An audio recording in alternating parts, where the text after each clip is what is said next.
Hello there everyone, it's BrTarolg again, and today I'm going to bring you one more video on the voidray build. This is a PvT on Lost Temple. I'm playing against a guy called Bloodlust. This was a ladder match. He's the top in his division. I think he was about 1-800 or so. And I'm going to show you why I personally really like the voidray build at the moment. A lot of Terrans are doing the right kind of build to try and counter it, but they're executing it in sort of the wrong way. And the build that a lot of Terrans are doing is sort of this marine tank fast starport build. And whilst it sounds quite simple just to go sort of marine tanks and faster starport, there are actually some very precise timings which Bloodlust misses. And I'm going to show you in a later video called probably how to counter voidray builds and sort of the general build itself on how to do this particular Terran build properly. So the reason why I'm recording this game is this is quite a nice game because it shows actually how fragile Terran's build order is. Very small things add up at the start of the game to make quite a big difference later on in the game.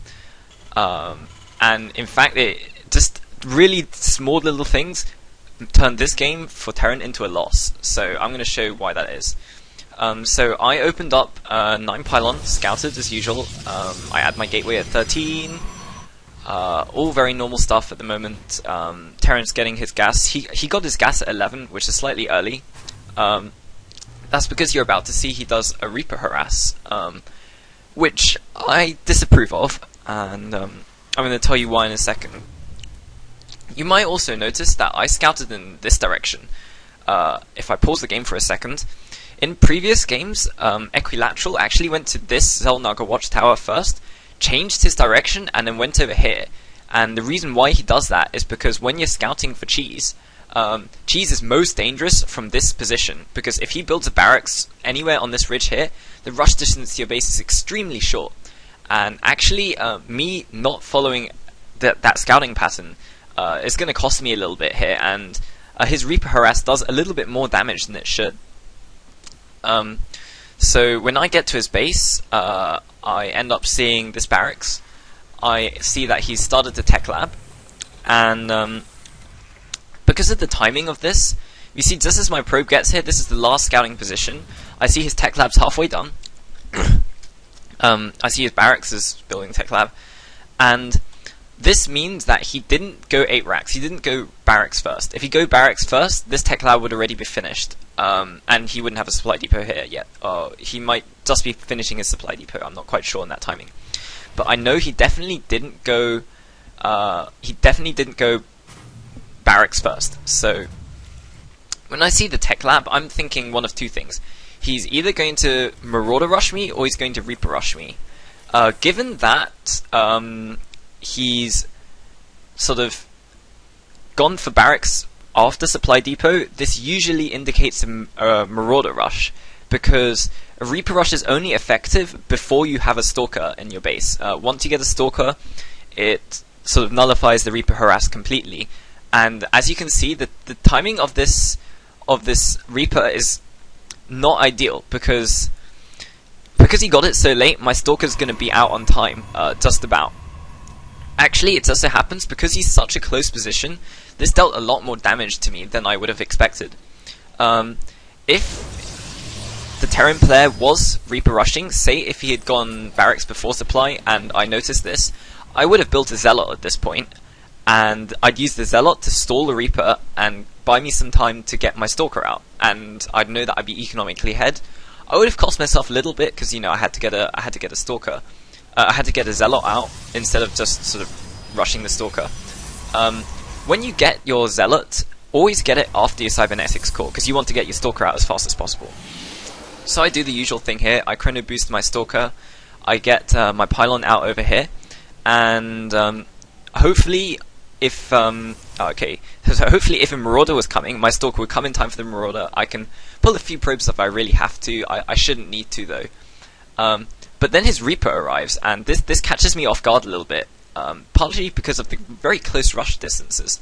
So you see his Reaper's going to do quite a little bit of damage here. I do pull probes offline to try and deal with this. I know my Stalker's going to be arriving very soon, so I tried not to let this Reaper get too many kills. He's actually already got 2 kills. One of them was my scouting probe. And the thing that I do here is that I stack all my probes together. I run them back and forth to try and make it hard for him to target my low HP probes. And now my Stalker comes out. He does get an extra kill there, which is not ideal, but you know, I didn't suffer too much damage from this Reaper harass. And because he goes Reapers, this tells me a couple of things. Now I know he can't Marauder rush me because his Marauders were very late. His Marauders would be very late. Reapers take a very long time to build. They take 40 seconds to build. I thought it was 30 actually. They take 40 seconds to build, and they really sort of delay all sorts of things. And I didn't see his factory, but I did see that he's gone gas with a Tech Lab build. So I follow up with a voidray build, and as you can see, he actually changes his tech path. He starts getting Marines.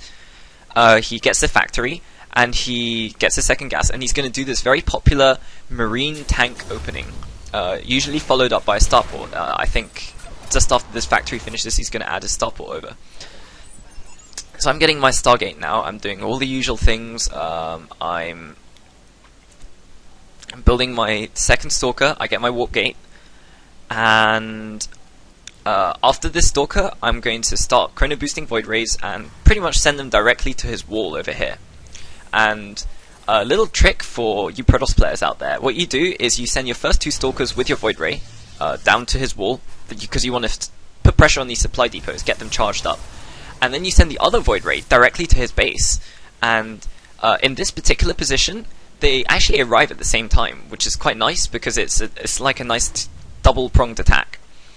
So I'm not sure if Terran hasn't scouted my Stargate, so he doesn't know that I'm going a Void Ray rush.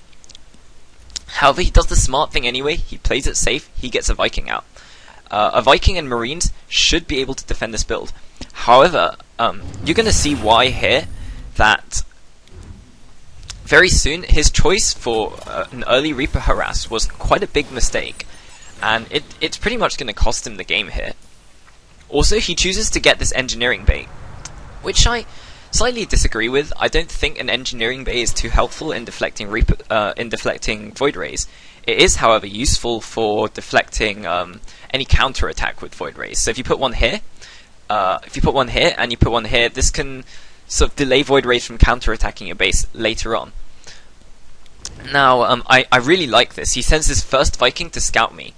Vikings only lose to Void Rays if the Void Ray is charged up. So, because the Void Ray wasn't charged up, you can see that his Viking gets to get a free scout, and he knows I'm going Void Rays now, so he's prepared for this. This attack shouldn't do too much damage. He's even building a turret in sort of just in case. I think the turret is a mistake. And you can see here, I lose this battle. Vikings plus Marines plus a tank is a really strong combo. In fact, he's even got 2 tanks out by this point, and he easily deflects this attack. However, if we go back a little bit, we see here, if I just scroll back a little bit, I do my double-pronged attack, and this is really nice. My Void Ray attack here arrives at his base at the same time as my Void Ray attack here arrives at his base. And this Void Ray is the one that's going to do all the damage. And this is really hard for Terran to defend. And in fact, this is why he should have gone a reactor on his barracks instead, because then he would have some extra Marines. He could use the Marines to deflect this Void Ray from sort of doing too much damage over here. So whilst all this battling is going on, I kill this SCV, and I'm actually not paying too much attention to this Void Ray, I'm just A-moving it. I know it's going to do plenty of damage. I should probably be targeting these SCVs,